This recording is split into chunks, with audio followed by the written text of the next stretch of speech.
O sol no sertão do Ceará não perdoa. Queimava o couro, ressecava a garganta e deixava a terra num tom de laranja pálido, igual ao meu vestido mais velho. Aquele calor tinha cheiro de poeira e de vida que lutava para não morrer. Naqueles 12 anos, a minha vida era de sol a sol, ajudando meu pai na roça. Me chamo Maria.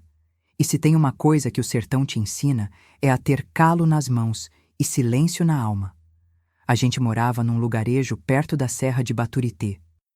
A casa era de taipa com telhas de barro e a vida de barro também. Meu pai, o Zé, era o esteio da casa.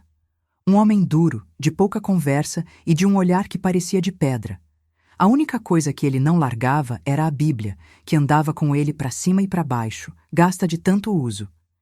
Ele se dizia um homem de Deus, e todo mundo na vizinhança, que era pouca, o respeitava por isso. Dizia que o mundo ia acabar, que a gente precisava se purificar. Minha mãe, Lúcia, só ouvia, de cabeça baixa, tossindo. A doença tinha feito dela um pedaço de gente, cansado de tanto lutar. Eu gostava de ir no riacho. Era o único lugar onde o silêncio não me oprimia, onde a água parecia uma voz me chamando. Mas meu pai não gostava. Lugar de criança desmiolada, ele dizia. E tu já não é mais criança, Maria. Tá na hora de ser mulher de verdade. Ele falava isso com uma seriedade que me dava um frio na espinha. Parecia que ele estava falando de outra pessoa, não de mim. Foi numa tarde, depois de um dia inteiro plantando mandioca, que ele me chamou. Eu estava sentada na escadaria da casa, cansada, e ele se sentou do meu lado, o cheiro de suor misturado com fumo de corda. A mãe estava lá dentro, tossindo, e o silêncio parecia uma coisa viva entre nós. Maria, olhe para mim. Eu levantei a cabeça. O olho dele era um poço fundo. Você tá crescendo, tá virando uma moça. A voz dele era um sussurro rouco. Tô, pai. A Lúcia, ela tá doente, cê sabe. Sei. Ela nunca pôde me dar o que eu precisava. E nunca pôde te ensinar o que você precisa aprender para ser uma mulher de valor. Mulher que se preza, que a honra vale mais que ouro. Eu não entendi onde ele queria chegar. Mulher de valor para mim era a mãe, que cuidava de tudo mesmo doente. Mas não se preocupe, Maria. Eu vou te ensinar. Eu, o seu pai, vou te ensinar a ser mulher, do jeito certo, do jeito que agrada a Deus. Ele falou a palavra Deus como se fosse um segredo, e a maneira como ele me olhou, de cima a baixo, fez meu corpo todo encolher. Eu não sabia por quê, mas aquela promessa não soava como um presente. Parecia um castigo. O que o Senhor vai me ensinar, pai? As verdades do mundo. As coisas que a Bíblia não pode botar nas tuas mãos, mas eu posso botar na tua mente.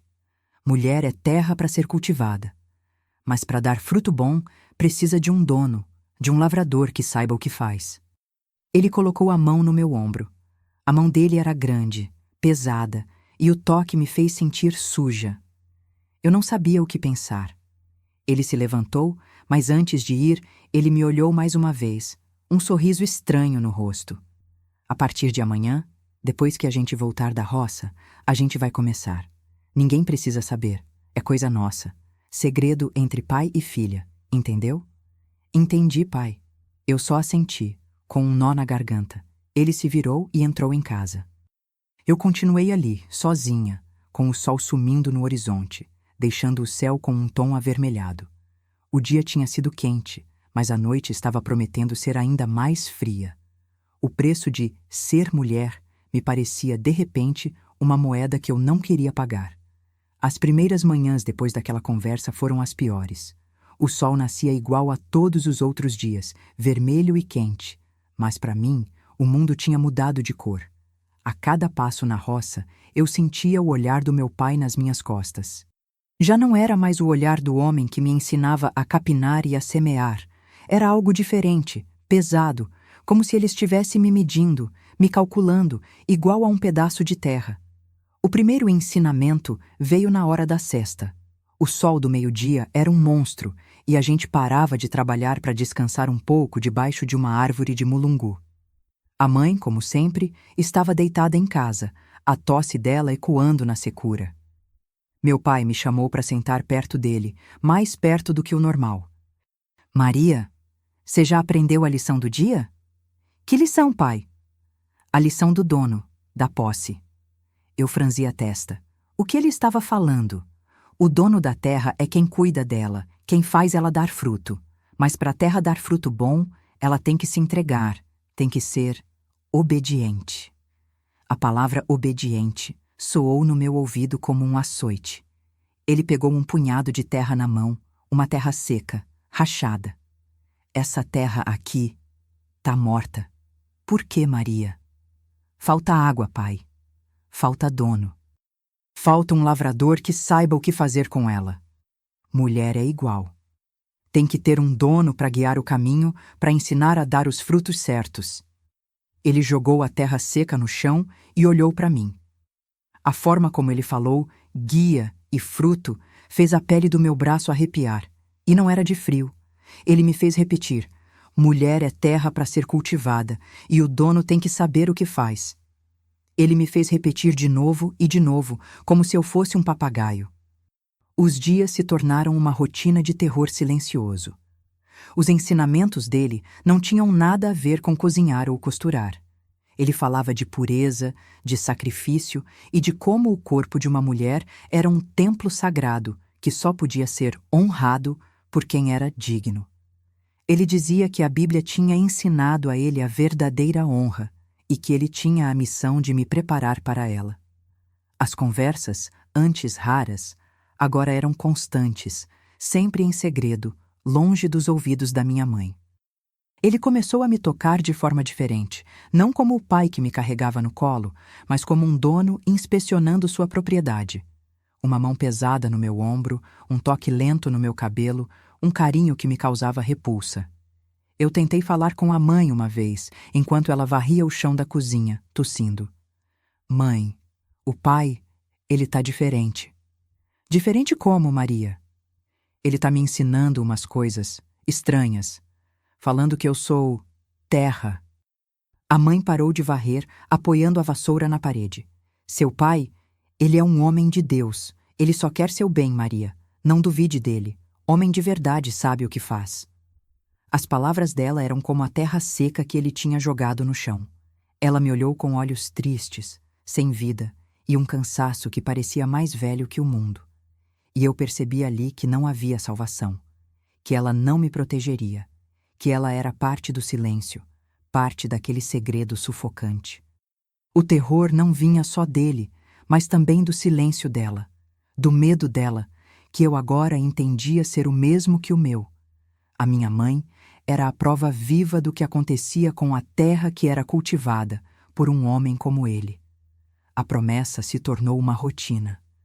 Depois de cada dia de trabalho na roça, ele me chamava para os nossos estudos, como ele gostava de chamar.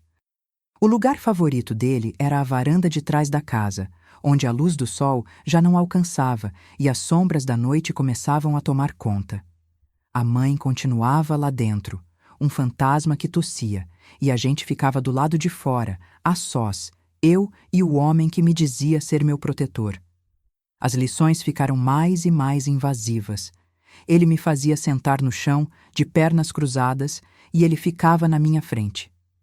A primeira lição, Maria, é o respeito. Respeito pelo teu templo. Ele não falava de igreja. Ele falava do meu corpo. A voz dele era um sussurro, mas parecia gritar na minha cabeça. A Bíblia diz que o corpo é templo do Espírito Santo, mas para que um templo seja sagrado, ele tem que ser guardado. A chave desse templo é o dono dele. Ele estendia a mão e tocava meu braço, me fazendo arrepiar. Ele me fazia fechar os olhos e repetir palavras que não faziam sentido para minha mente de menina. Eu sou o templo, e o meu templo é sagrado. Meu pai é o guardião da minha honra. A repetição era um castigo, e o toque dele um veneno. A cada palavra, a cada toque, eu me sentia mais suja, mais violada por dentro. A minha inocência estava se esfarelando, virando poeira no chão. Certa noite, a lua estava cheia, e ele me chamou de novo. Mas dessa vez, ele me fez tirar os sapatos. É o ritual da purificação, Maria. A gente só pisa no solo sagrado descalço, para sentir a terra, para sentir o chão e para sentir a minha guia. Ele me fez andar na terra enquanto me seguia, me observando. O olhar dele era um peso. Onde o homem pisa, a mulher segue. Ele murmurava isso, e eu me sentia um animal, uma propriedade, não uma pessoa. A cada passo que eu dava, eu sentia que ele estava me marcando, me ensinando a ser dele, e só dele. Ele me dizia que o mundo era perigoso para uma mulher, que homens ruins existiam, mas que o único lugar seguro era ao lado do homem de Deus, o homem de honra. Ele me dizia que eu precisava aprender a ser obediente para não cair em pecado. Mas o inferno de verdade era o silêncio da minha mãe. Um dia, eu não aguentei. Quando meu pai saiu para cuidar do gado, eu corri para a cozinha. A mãe estava no fogão, o rosto pálido e cansado. Mãe, por favor, me ajuda. O pai, ele me assusta. Ela se virou e me olhou. Os olhos dela eram de um vazio que me doeu. Ela não estava me olhando, mas olhando para um espelho do passado dela. Maria, não fala mais nisso. Seu pai te ama. Ele só tá te preparando para o mundo. O mundo é cruel para a mulher que não tem quem a guie. Aceite o que ele tá te dando e fique quieta. É melhor assim. Eu chorei, sem som, com o nó na garganta. Entendi que o silêncio dela não era por maldade, mas por puro desespero. Ela sabia o que ele estava fazendo, porque ela mesma tinha passado por isso. O horror era uma herança de família. Ele não estava me ensinando a ser mulher, mas a ser uma cópia da minha mãe. Uma mulher de alma vazia e calada, uma propriedade. Eu era a próxima na linha de uma herança de dor. O tempo no sertão tem um ritmo próprio. As estações de seca e de chuva se misturam, e a gente mal percebe os anos passarem.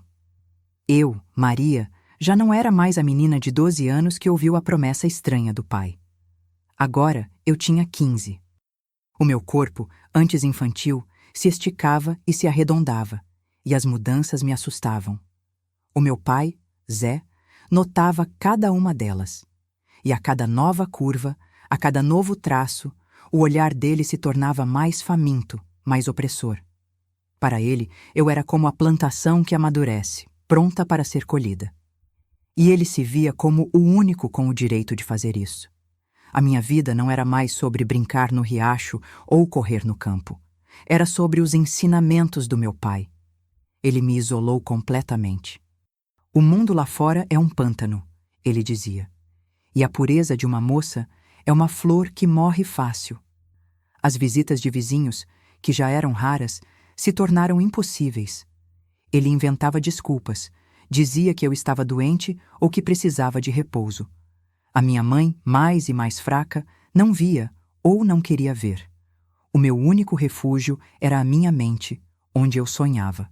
Sonhava em sair dali, em estudar, em trabalhar em outra cidade, talvez em Fortaleza. Sonhava em ser a dona do meu próprio destino. Eu me imaginava com um vestido bonito, em uma casa de verdade, sem o cheiro de suor e terra seca. Um dia, depois da janta, com a mãe já deitada, tive a coragem de contar um desses sonhos para ele. Pai, eu vi no jornal que tem escola para moça na cidade, que ensina a ser professora. O meu coração batia na garganta. Falei isso como se fosse um pedido, uma súplica silenciosa por liberdade. Ele me olhou e o sorriso sumiu do rosto dele. O olho de pedra dele ficou ainda mais duro. Professora? Para quê, Maria? Para ensinar o quê? A ler, a escrever, a ter um futuro diferente. Ele se inclinou e a voz dele era um veneno. O teu futuro está aqui, Maria. O teu futuro sou eu. Eu sou o teu único sonho, o teu único propósito, teu único guia. Ele falava de guia e propósito, como se estivesse me dando um presente, mas a palavra soava como uma algema.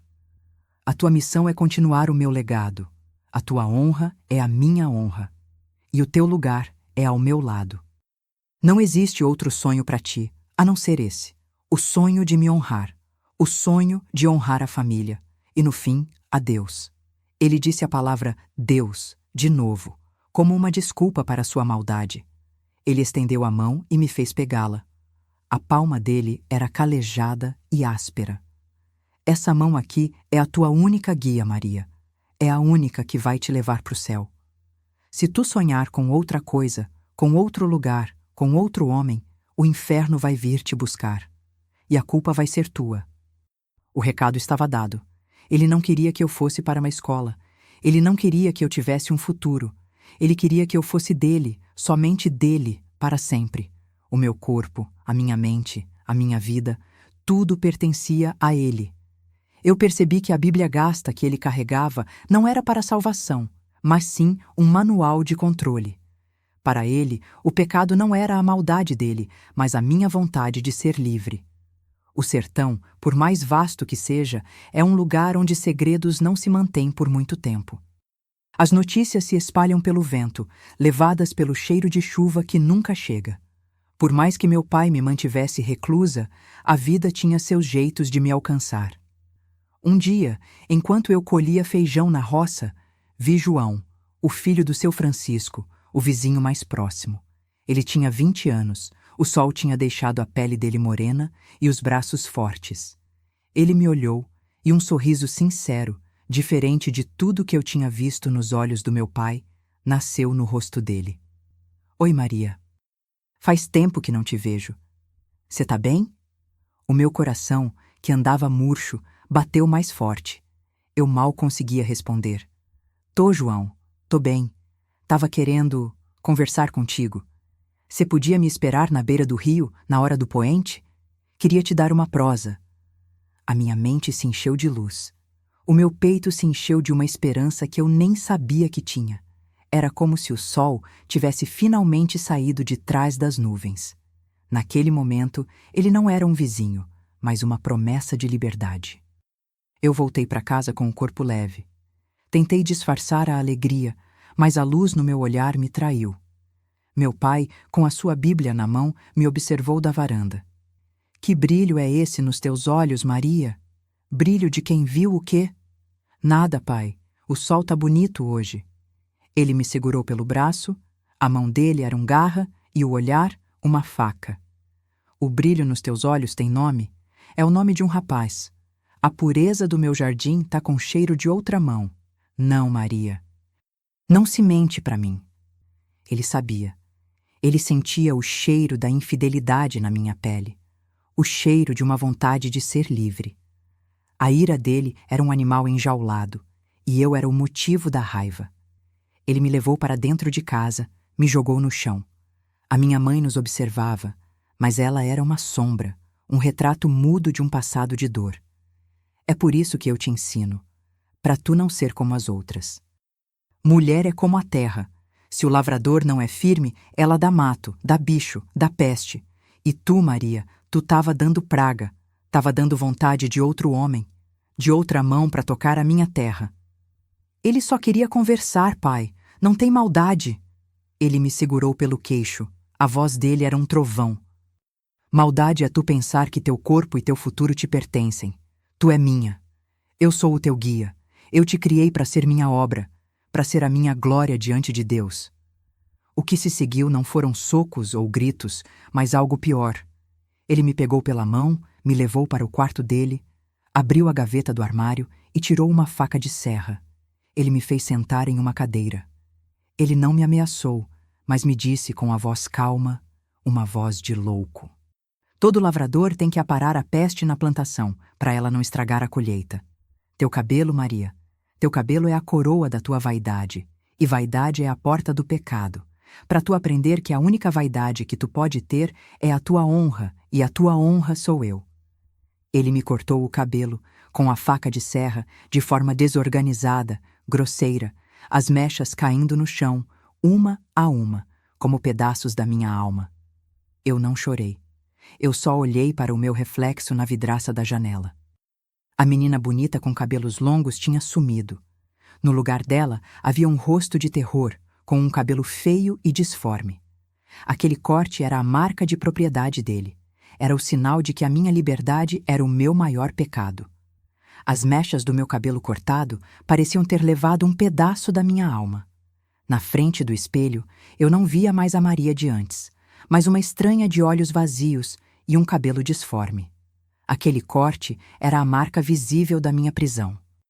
O pai me via como uma propriedade a ser moldada à vontade dele. Agora sim, Maria. Agora tu tá pronta para ser mulher, ele me disse com um sorriso de louco enquanto guardava a faca.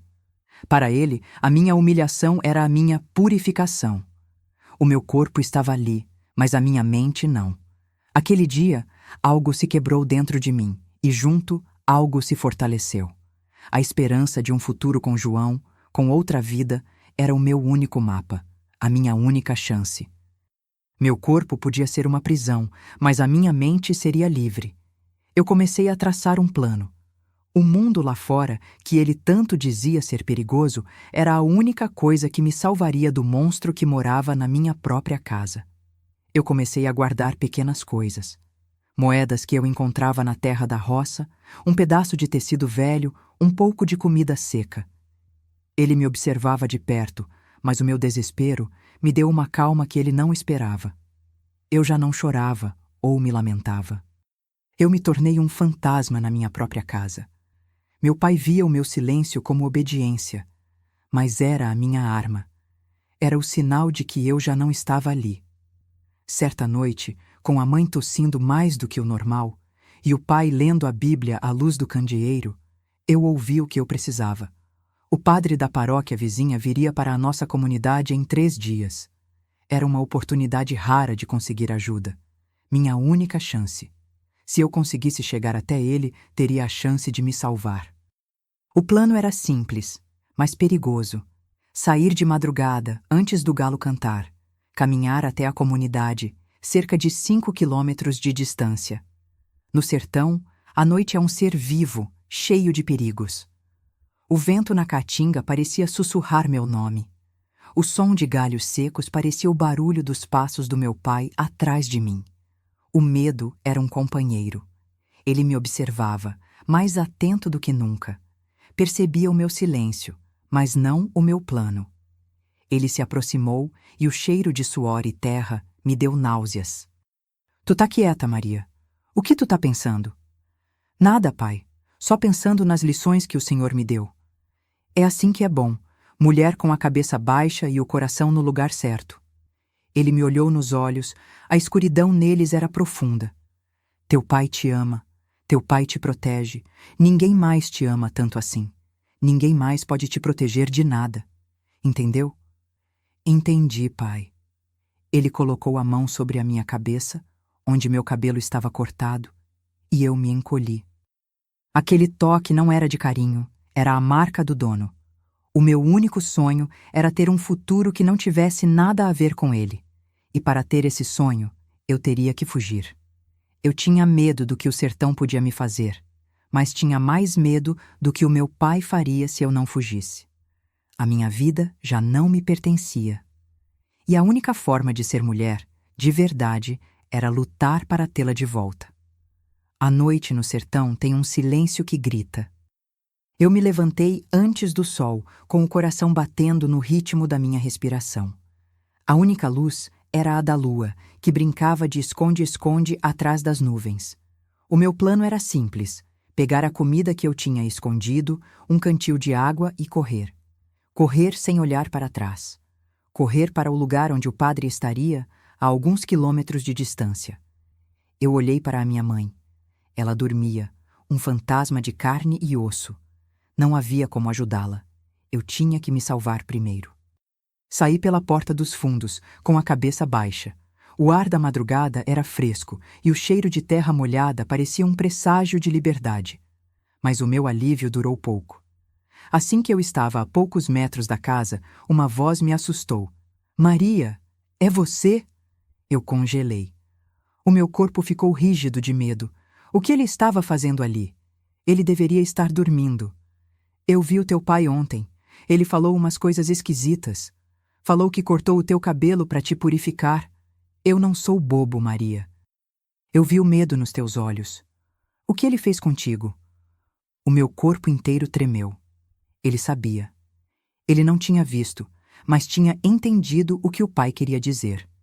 Ele estendeu a mão para mim, e pela primeira vez em muito tempo, senti que havia esperança. Ele me fez uma promessa. Ele queria me ensinar a ser mulher. Mas o que ele me ensinou foi a ter medo. Ele me prendeu, João. Ele me disse que o meu único sonho era ser dele. João me olhou.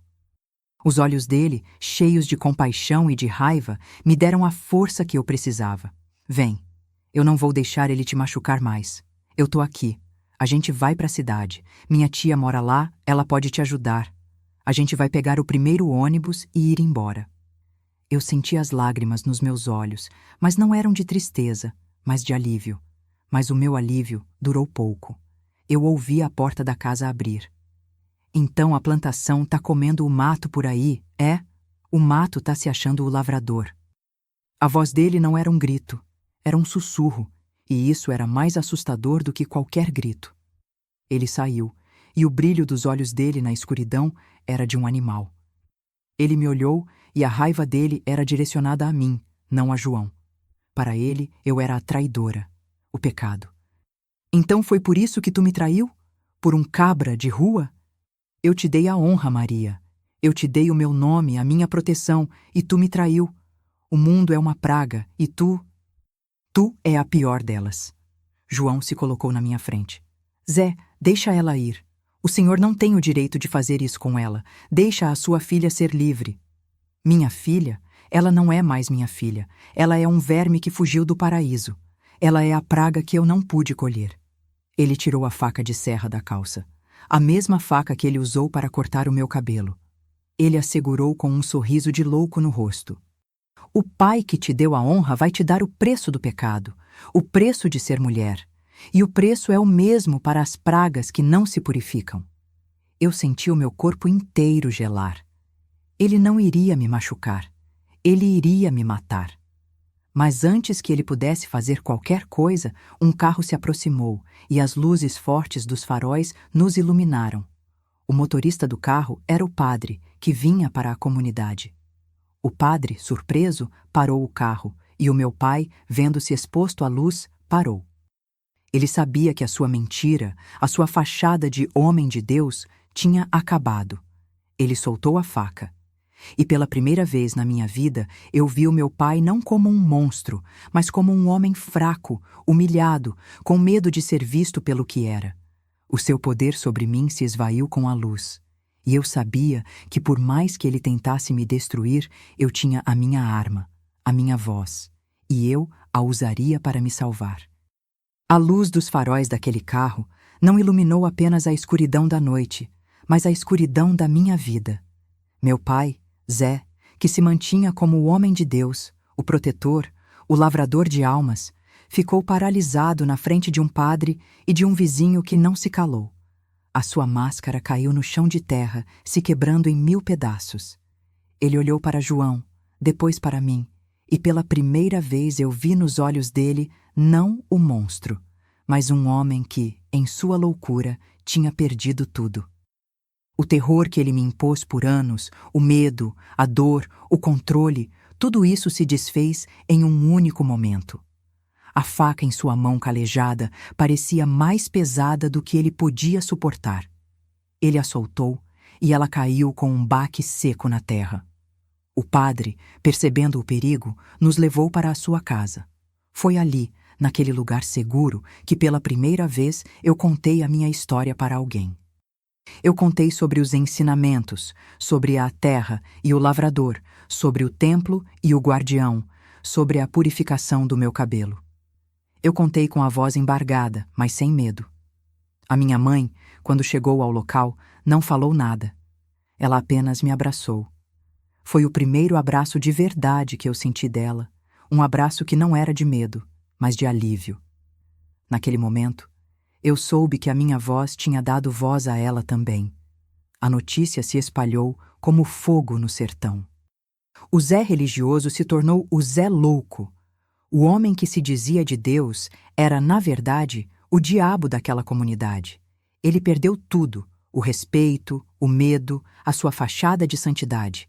Ele não suportou a vergonha. A sua única honra, a sua única posse, que era o controle sobre mim, tinha sido tirada dele. A justiça da nossa terra, mais do que a dos homens, foi impiedosa. Ele se fechou em casa, afogando-se em sua própria loucura, e nunca mais se recuperou. O terror que ele me impôs se voltou contra ele, um monstro que acabou consumido por sua própria maldade. Eu e João fomos para a cidade. Ele cumpriu a sua promessa. Me ajudou a encontrar um lugar para viver, e a tia dele, uma mulher de fibra e coração de ouro, me ajudou a me matricular em uma escola. O meu cabelo cresceu, e com ele a minha alma. Eu estudei e me tornei professora. Voltei ao sertão para cuidar da minha mãe. Ela não se curou da doença, mas se curou da alma. A alegria que ela sentiu de me ver mulher, de verdade, livre e feliz, foi o melhor remédio. Eu cuidei dela e ela partiu em paz, com a certeza de que a corrente de dor tinha sido quebrada. Hoje, eu não sou mais a Maria de antes. Sou uma mulher de fibra, casada com João. Ele, o meu primeiro salvador, é o meu companheiro de vida. A sua coragem de me ajudar, mesmo sem saber os detalhes, foi a prova de que o amor e o respeito são a única forma de guiar alguém. A nossa casa é cheia de risadas e de vida. O nosso amor é a prova de que o bem vence o mal. Eu sei o que o meu pai queria me ensinar. Ele queria que eu fosse a sua propriedade, que o meu único sonho fosse servi-lo. Mas o meu maior aprendizado foi o de me tornar a minha própria dona. O preço de ser mulher não é a submissão, mas a coragem. A coragem de fugir da escuridão, de lutar pela liberdade e de usar a voz para quebrar o ciclo de dor. E esse preço eu paguei com a alma, mas o paguei com a cabeça erguida. O meu maior medo se tornou a minha maior força. E a minha história, que era para ser de terror, se tornou uma história de salvação.